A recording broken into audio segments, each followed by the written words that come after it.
እኔ ማረስችሽ ነበር እኮ። በቃ ደግሞ ፈሞ ተረስችሽ ነው ትላለህ እንዴ? እንዴ እኔ ስስናና እኮ ደስ ሊልሽ ነው የሚገባው። ለምንድን ነው ደስ የሚለኝ? እንዴ ለሌላ ሴት ልድርኛ ነበር እንዴ? ይኸው ሚስት አመጣሁልሽ። ኪራ እገልሃለሁ።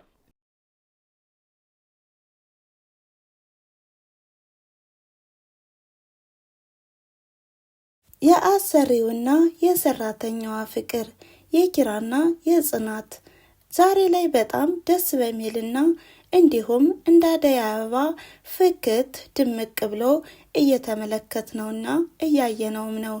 እንዲህም የሆነበት ምክንያት ጓደኞቻቸው መሆኑን ሁላችንም ተመልክተናል። ጓደኞቻቸው የነሱ ፍቅር መቀዝቀዙና እንዲሁም መኮራረፋቸው በጣም አሳስቧቸውም ነበር። ሰናይት ያመጣችው ሀሳብም እንዲሁ ወደ እውነታም ተቀይሮ ጽናት እንድትቀናና ይቅርም ብላ በሙሉ ልቧ ቃል እንድትገባለትም አድርገዋታል። ታዲያ ከዚህ ላይ ነው ዋሽታችሁ አስታርቁ የሚባለው። አንዳንድ ጊዜ ተመልክታችሁ ከሆነ በእውነታው ዓለምም ሰዎች ሲኮራረፉና እንዲሁም ለዘመናት ተራርቀው ሲኖሩም ካጠገባቸው ሆኖ ዋሽቶ የሚያስታርቅ በመጥፋቱም ዋሽቶ የሚያጣላ እንጂ እንዲሁም እንደ ጽናትና እንደ ኪራ ተኮራርፈው ሲኖሩ ዘመናትን እየቆጠሩ በጸጸት ከየትኛው ይምጣ በማለትም ሁላቸውም ልባቸው ደምቶ ሲኖርም እንዲሁ እንደ እምሩ እንዲሁም ናሆም ሰናይት ያለ ጓደኛ አስፈላጊ ነው ባይነኝ። ታዲያ ዛሬ ላይ ደስ በሚልና ፍቅራቸውንም እየተገላለጹ ነው። የፍቅር ቃላትንም እየተለጋገሱና ፈጣሪያቸውንም እያመሰገኑ ነው።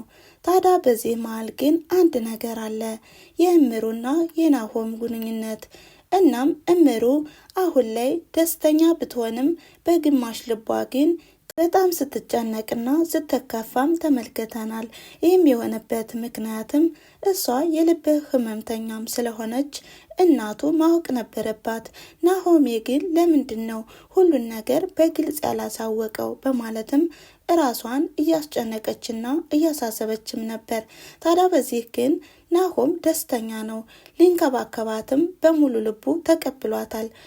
እምሩ ግን አሁን ላይም ጥርጣሬ ላይ ናት። ለምንድን ነው ግን ያፍርብኛል ማለት ነው እያለችም ነው። በቀጣዩ ደግሞ እናቱ ለመዳር ሸርንጉድ እያለች ነው። እናም እናንተ ወስኑና እኔ እድራችኋለሁ፣ እንዲሁም ከተገናኛችሁ አይቀር ቤታችሁና ትዳራችሁ ጠበቅ የሚለው ልጅ ስትወልዱ ነው ይበልጥ የሚያምርባችሁ በማለትም ምክር ስትመክራቸውም ነበር። ታዲያ በዚህ መሃል እምሩ ፈጠን እኮ የፈጠን አይመስልም በማለት ነበር የመለሰች። እንዲሁ ናሆምም እኔ እኮ ገና ልጅ ነኝ፣ እሷም ቢሆን ልጅ ናት በማለት ነበር በቀልድና በጨዋታ በተቀላቀለበት የመለሰላት።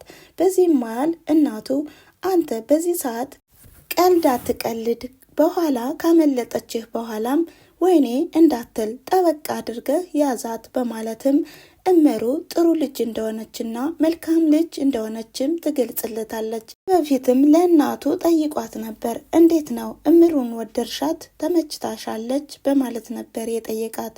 ታዲያ አዎ በጣም ቆንጆ ናት፣ የት ነው ያገኛት እባክህ በማለት ነበር የጠየቀችው። ናሆሜ እድለኛና እንዲሁም የአንቺ ልጅ እኮ ነኝ በማለት ነበር በኩራት የመለሰላት። በሌላ በኩል ደግሞ የሀሴትና የሄኖክ ነገር አሁን ላይ ከዛ ቤት በመውጣታቸውም ሳይውሉ ሳያድሩ ነው ኪራና ጽናት እንዲገናኙ የሆነው። ይህም የሆነበት ምክንያት የእምሩና የናሆሜ ፍቅር ኪራን ይበልጥ እንዲቀናና እንዲሁም ወደ ትዳር ዓለምም እንዲገባ ገፋፍቶታል። ታዲያ በዚህ መሃል አሁንም ጽናትና ኪራ ከተገናኙም በኋላ ለአባትየውም ደውሎ ጽናት የወደፊት ሚስቱ እንደሆነችም ሲያውቅ አባትየው ምን ሊፈጠር ይችላል? ሀሴትን ያመጣት የኪራ አባት ነው። አሁን ላይ ሀሴት እንዴት ሄደች፣ በምንስ ሄደች በማለት ሊጠይቃቸው ይችላል። ይህም ነገር መፈጸሙና መከናወኑንም አያውቅም። ነገር ግን ሀሴትን የመረጠበት ምክንያት የሀብታም ልጅ እንደሆነችና የኪራ አባትና የሀሴት አባት ሻምበል መቀራረባቸውንም ከዛው ላይ ሲገልጽና እንዲሁም ለጽናት ሲናገርም ነበር።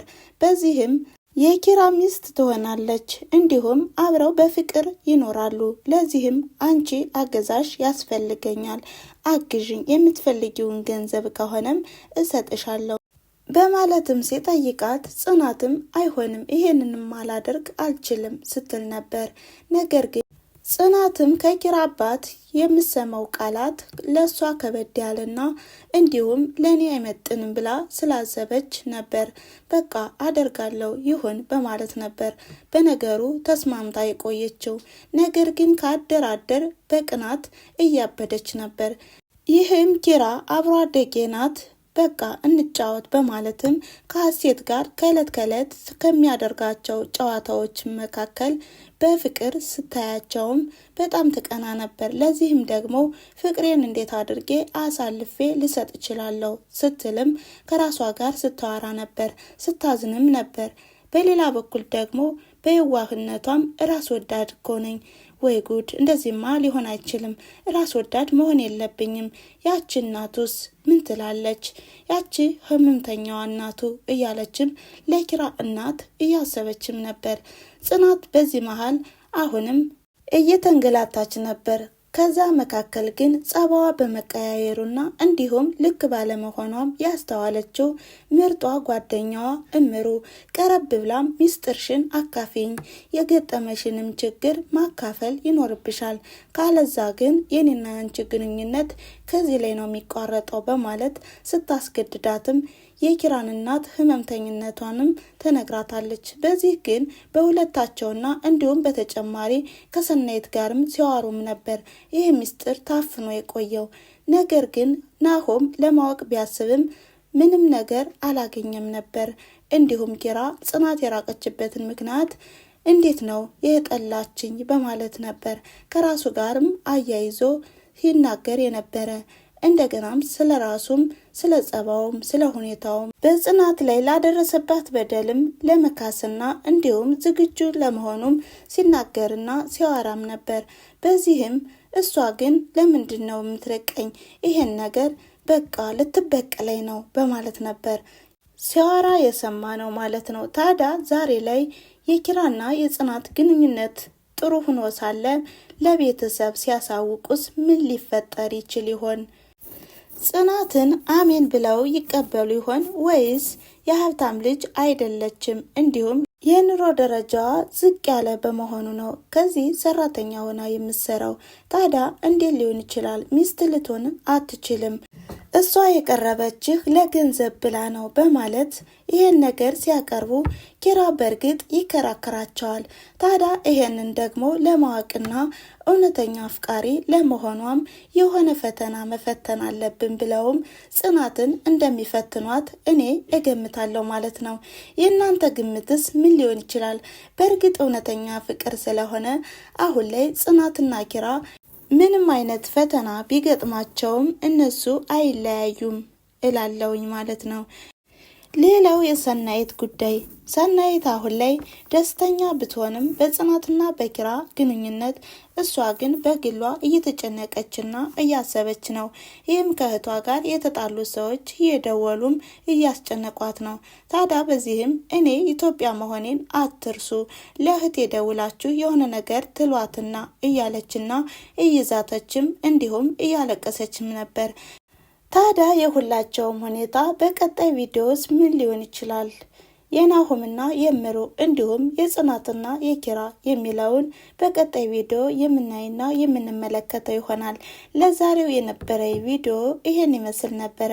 ስላዳመጣችሁኝና አብራችሁኝ ስለቆያችሁ ከልብ አመሰግናለሁ እያልኩኝ ላይክ፣ ሼር፣ ኮሜንት እያደረጋችሁ አበረታቱኝ በማለት መልካም ጊዜ። ቻው ቻው።